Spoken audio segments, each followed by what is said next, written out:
Hello, my name's Louise Baker, And I'm Stephen Kenyon. and together we are teaching and learning consultants for Lancashire Professional Development Service. Today in this vlog, we're going to be discussing developing fluency in English and across the wider curriculum. So what is fluency? The word fluency comes from the Latin word fluentum, which means to flow.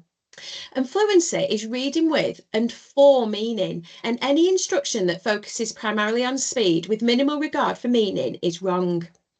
In the document Improving Literacy at Key Stage 2 from the Education Endowment Foundation, they define reading fluency as reading with accuracy, automaticity and prosody. So let's delve a little bit deeper into these. Accuracy. This is where children begin to read the words accurately. They are able to recognise the grapheme and the corresponding phoneme. This is a building block onto automaticity. Once we are accurate, we can begin to develop reading smoothly. This is where children begin to read with the appropriate speed and it begins to feel effortless. This then is a building block towards prosody. Once we are accurate and we begin to read automatically, we can develop that prosody where we're thinking about the appropriate stress and the appropriate intonation. This is where children begin to experiment with the volume, the phrasing, the smoothness and the pace. And this leads to reading sounding interesting and engaging. So why are these important? It's important that children begin to read fluently because fluency is the bridge to comprehension. Once children are able to read fluency, their brain space can be freed up to allow that understanding to occur. So at Lancashire Professional Development Service, we've developed a fluency model, and this is to support the development of fluency when teaching reading. Our fluency model begins with an expert read, where the teacher models how to read the text. This can be followed by copycat or echo reading, where the children echo or copycat a section back at a time. This can go hand in hand with close reading as well, where as we read a sentence or section at a time, we begin to think about what we've read. What do we understand? What has that told us? We can move down to choral reading. This is where all children are reading at the same time alongside the teacher. Then perhaps move into repeated reading. This could be individual or it could be paired, where children are given the opportunity to reread the same section again. Other strategies include past the punctuation. This is a strategy developed to allow children to explore the importance of punctuation. We read a sentence and then we switch reader at a punctuation mark, whether that be a full stop or a question mark or even a comma. We can also do the same with past the paragraph. This allows children to really consider the importance of paragraphs in reading. We can get them to prepare a reading, which is where children begin to text mark, they can highlight, they can note down where they're going to put the appropriate stress, perhaps where they're going to pause for emphasis, etc. And this could lead to a good performance reading. Now, these strategies will not occur or happen in every single lesson, but we will always start with that expert read at the top, and then perhaps we dip into a couple of the other strategies to develop in a session. In today's vlog, we're going to have a look at the expert read, the copycat and echo reading, the close reading, and then Stephen's going to look at passing the paragraph as well. Thanks, Stephen. Alongside this, we're going to consider quality questioning. At Lancashire Professional Development Service, we have our reading domain keys. These are question stems that are taken from the reading domains, which are the testable areas of the national curriculum. And we're going to dip into using some of these in the vlog today as well.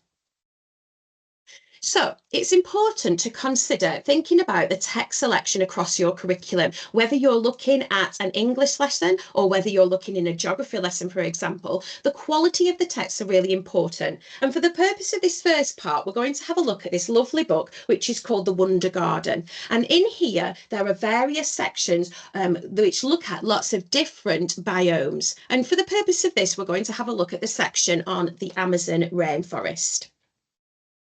So I'm going to start with an expert read. We're going to have a look at this section and I'm going to model reading this as the expert. And of course, I have my microphone to put the emphasis on the importance of reading. Ahead of you is a dense, vast forest shrouded in mist.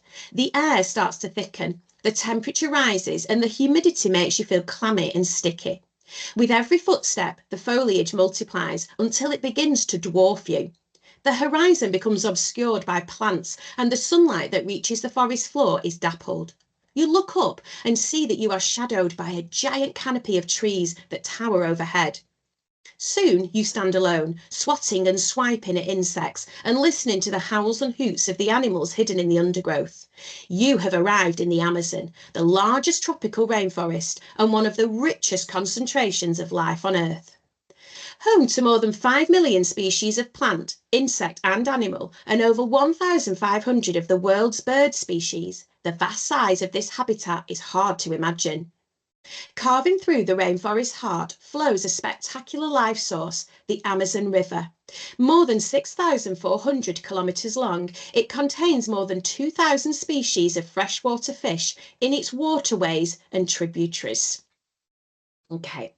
Now, following on from the expert read, we can move to copycat reading or echo reading. So this is where the children as a group will copycat or echo the sentences back after you reading. And Stephen and I are going to demonstrate this. But alongside this, we're going to look at close reading, where we talk around the sentence or sentences that we've just read. And we use prompts such as tell me and tell me more to delve into that understanding. So Stephen and I are going to have a go at demonstrating this to you.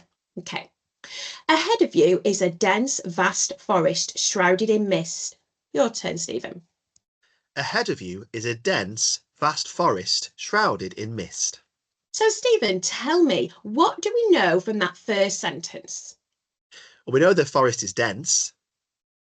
Okay, and do we have any understanding of that word dense, Stephen? What does that mean? It's like thick, so imagining there's lots of trees, lots of undergrowth, and it's hard to get about in there. Excellent, thank you. Can you tell me anything else from that first sentence? So we know that it's dense, but is there anything else? Well, it says vast, and I know from our vocabulary lessons that we've learned that vast means really big. So I know this is a really big forest as well. Okay, can you tell me more about this big, dense forest? Anything else? There's a really nice phrase at the end, shrouded in mist, and it reminds me of a wet day by the seaside where I might have a raincoat on. So, yeah, shrouded in mist, it's really damp. Thank you, Stephen. Okay, let's look at the next bit. The air starts to thicken, the temperature rises, and the humidity makes you feel clammy and sticky. Your turn. I think it's hot. It is hot.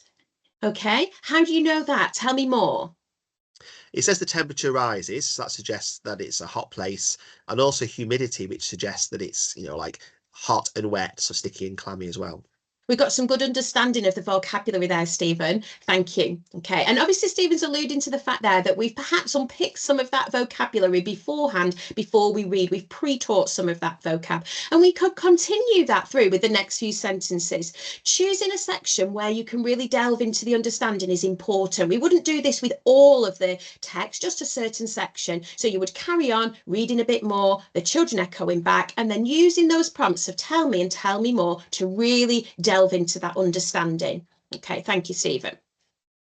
On the next bit here, we can also think about the questioning that we use. So going back to the domain cards, we could focus the children in on some specifics in the vocabulary. So the question there from our purple domain cards, which are our vocabulary ones, says, find and copy one word. Now, this is important. We know when we're doing those SATs at the end of year 6 in English that we are very specific with that term, find and copy one word. So, Stephen, can you find and copy one word that shows us that the air is warm and damp?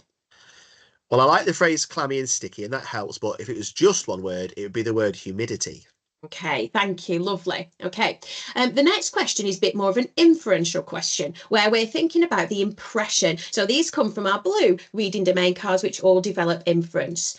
We might want to model this with the children. It's quite a difficult question. We're asking the children here to think about what impression they get of the Amazon rainforest. You would perhaps model how to answer such a question and then allow the children to discuss the kind of question with a talk partner before we could actually take that into writing an answer as well. But for the purpose of this, we're just going to put Stephen a little bit on the spot and ask him what impression he gets of the Amazon rainforest from the first 2 paragraphs.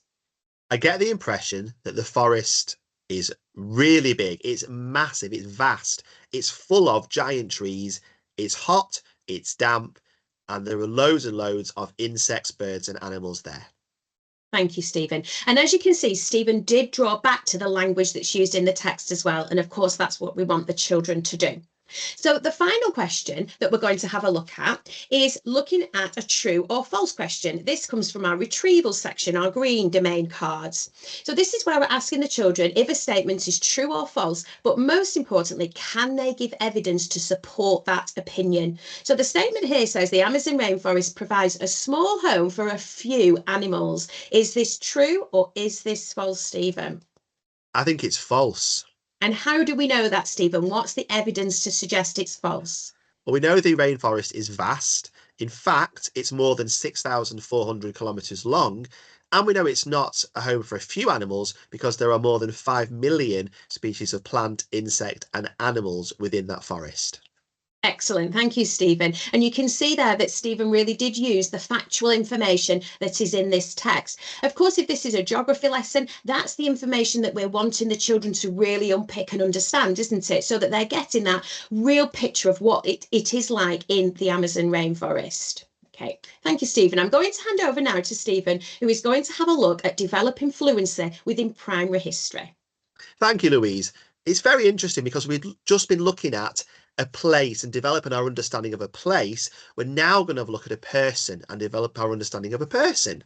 But what I want to say first is that Tim Jenner, who is the History National Lead for HMI, says that reading and stories should be at the centre of school history. So fluency and a deep understanding of stories is really going to help us understand history and delve into the past.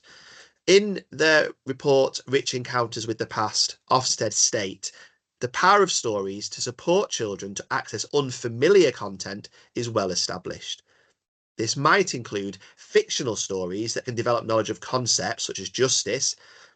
Individual stories and rich hinterland content establish a more meaningful context for children to learn new material. So if we want children to learn history and learn it well, we need to take something that's abstract and hard to understand and make it familiar and meaningful. And that's what stories in history will do. So we're going to use a story to help us understand a sort of legendary, infamous historical figure. Michael Rosen states that a child, a book, a read, a chat. This is the way the mind grows, not with a test, but with a tale. So I agree with Michael, and we're going to use a story to help the children develop and progress in history. Now, we know that children progress in history and develop their knowledge in two distinct ways. They learn historical knowledge about the past, but they also learn how historians work and how they construct claims and accounts about people, places, and events. Historians consider what might have caused something. What were the consequences of something? What's changed? What's carried on? What's similar or different? What's truly significant or special about a person, place, or event? How do sources and evidence help us build up a picture of the past? And also, historical interpretations, the fact that everybody sees things in different ways. Now, I'm going to ask Louise a question. So, Louise, have you got a brother or sister? I do. I have a younger sister and an older brother. And when you talk about your childhood and family and events and what it was like growing up together, do you always agree on what it was like? No, absolutely not. We certainly have different accounts of our past. And it's true for lots of us. Even with my identical twin brother, we have the same family, we grew up with the same culture, belief system in the same time and place, and yet we disagree on lots of things. Peaceably, but we still disagree and have a different interpretation. So imagine how differently people will view things when they are from different cultures or backgrounds or times in history. So we're going to zoom in on historical interpretations, and we're going to look at an infamous character. It's actually a little girl, and we're just going to start off with a photograph of the little girl. Well, it's not a photograph, sorry, it's a sketch, it's an illustration, isn't it, obviously, of this little girl. Now, I wonder, Louise, just from the illustration of this little girl, what's your first impression or interpretation of her? I think she looks quite a cross little girl, perhaps angry even. Yeah, so there's definitely a sense of anger and unhappiness there, isn't there? Just from that illustration. Okay, but if I was to add some text to this, I wonder how that might change your point of view. So this little girl was called the Pendle Witch Child. Any Okay. thoughts now? I think that perhaps now she could be seen as a little bit scary because of the title, The Pendle Witch Child, and I think that witches are scary. So could she be a scary character? Perhaps she's even a sad character. I can't decide just yet. And I love the fact you're using tentative language and not making a decision straight away, because I'm going to give you some more clues, some more information. So this is a piece of text about Jeanette from a historian. Jeanette was a key witness in her family's witch trial, and many historians argue that her testimony led to the death of her family. So now, Louise, I wonder what your impression of her is now. I'm wondering why she maybe testified against her family. Did she know that they were going to die on off the back of her testimony? Is that the truth? Or what does she actually witness? Absolutely love all those questions, Louise, because devising and addressing historical questions is so important in history rather than coming up with quick answers. So we're going to use a story because this will help make little Jeanette seem more familiar and will have a more meaningful understanding of what her life might have been like and why she testified against her family. So in the blurb of Malkin Child, A Story of Pendle's Witches by Olivia Michael, we have a question.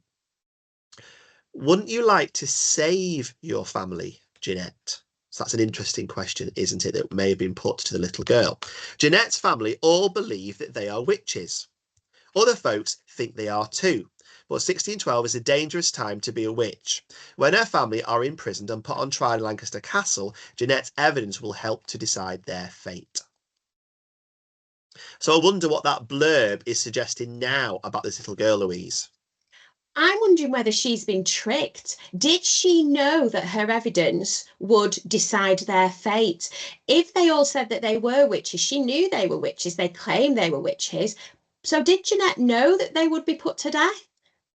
Really good question. And the question at the start as well, the offer of saving her family, was she manipulated? Was she tricked into betraying her family in the trial?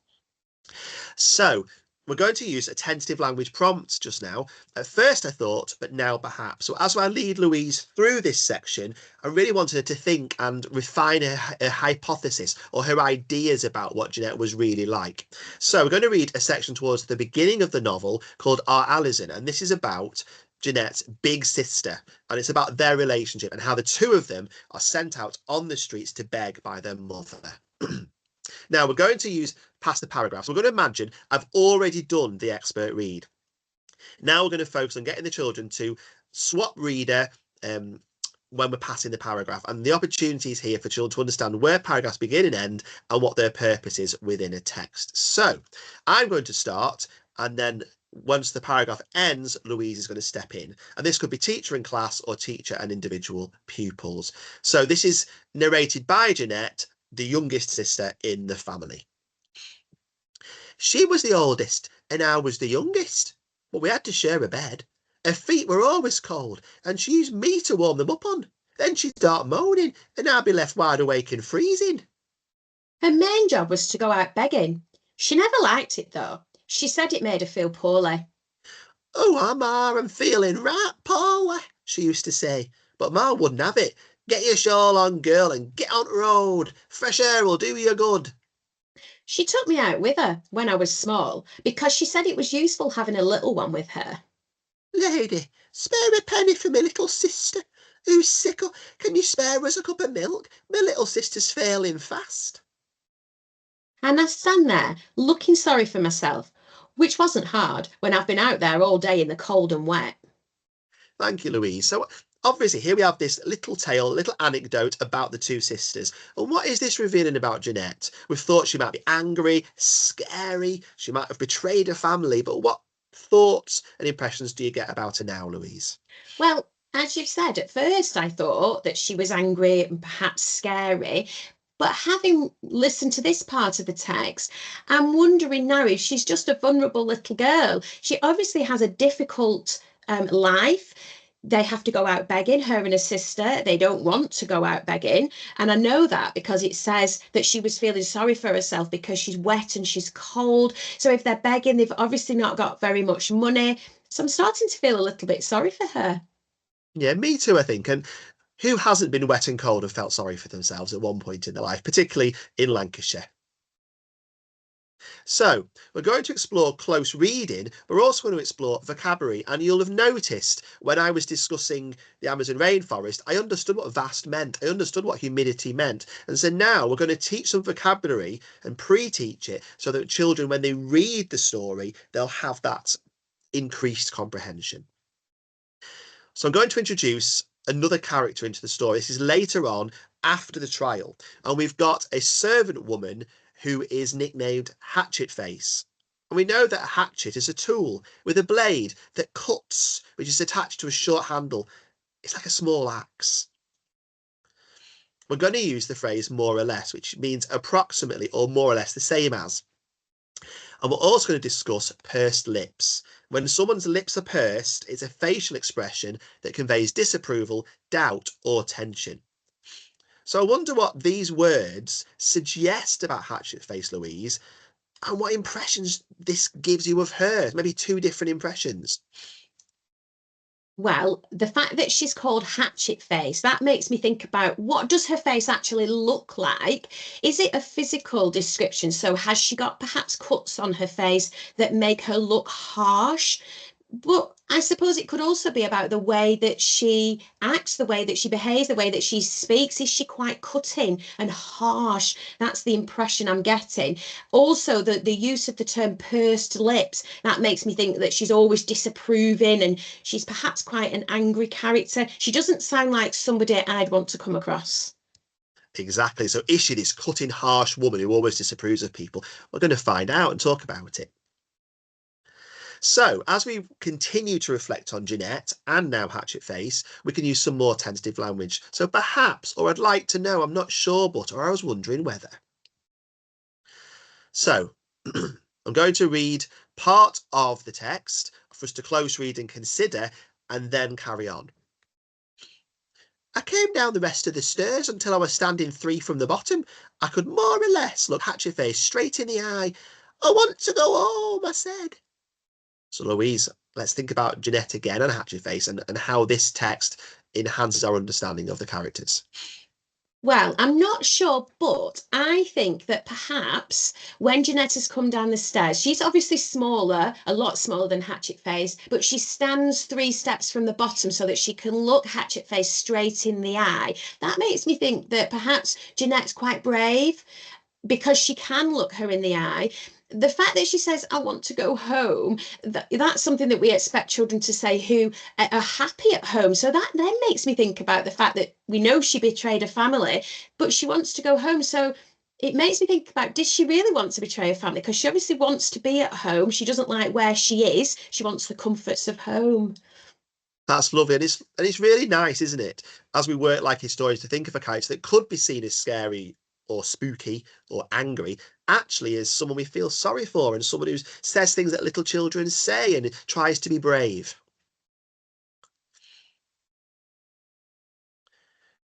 There was that look again, like she was about to spit out a frog. Oh, James did that once. She pursed her mouth right up and her eyes almost disappeared. You've got no home, she said.